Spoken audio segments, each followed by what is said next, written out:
The Trump speech on trade coming in just after he seemed to shift gears on his plan to ban Muslims from entering the United States. Joining me now, Joe Borelli, New York co-chair of the Trump campaign and a New York City Council member, and John Gabriel, editor-in-chief of Ricochet and a Never Trump GOPer. So a couple Republicans here both. Joe, let's start with you. Your reaction to, I guess, your boss's speech. Well, he's not my boss, but I'm certainly a supporter. Look, other people are making the case that this is somehow a 180-degree departure from what he's previously said, but it really isn't. It's more about refining a policy. The ultimate goal of protecting America from radical jihadists is still the same goal as it was when he said a temporary ban on Muslims.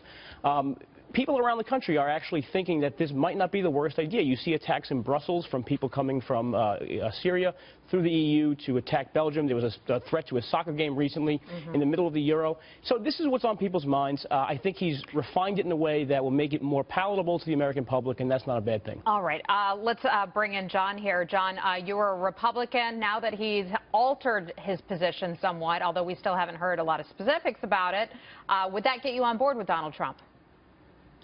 I think the issue is with Donald Trump is I'm not sure what he's going to say tomorrow. I think this plan is slightly better, but I had a lot of Trump fans telling me, hey, this is great, we're going to ban all Muslims, we can't let anyone in. It's even fine if we stop military members who happen to be Muslim coming back to the U.S. after being in theater.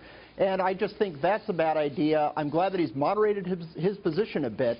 We obviously have to do something about terror. But I'm not sure what he's going to say tomorrow, so that remains to be seen. You know, how do you feel watching his speech right there? We were just putting up a lot of facts about trade and all of that.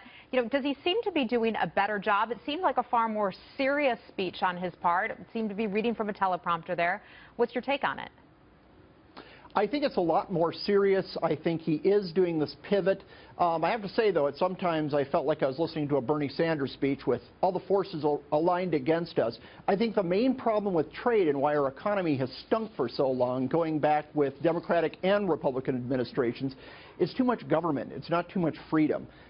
Government doesn't need to get in between me if I want to sell some products to some buddies in Canada. What we need is the government to get their boot off of our necks and cut down this insane regulation. And it's regulation that Trump says he's going to aggressively and strongly force John, more down we have our throat. to get in Joe here because we are running out of time. Joe, is it fair for him to have blamed Hillary Clinton for many of her husband's moves when he was president of the United States? She's been in the driver's seat. She's been in the highest echelons of our government for the past 10 years and a senator for years before that. So, yeah, it is fair to blame her for a lot of stuff. All right, gentlemen, thank you so much. Joe Borelli and John Gabriel, thank you so much.